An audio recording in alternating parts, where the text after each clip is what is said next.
Hello, here goes my final review of the Miracle Gro 47.5 composting tumbler.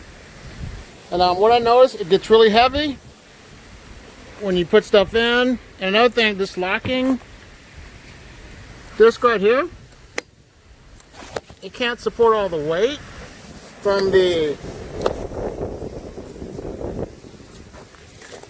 weight of the compost inside of the bin. So I don't like that. So it starts to bow in. But inside, it actually starts to break down when it does its job. So the only thing I didn't like so far about this composting bin is this locking disc. And it does get heavy as well, but it does its job.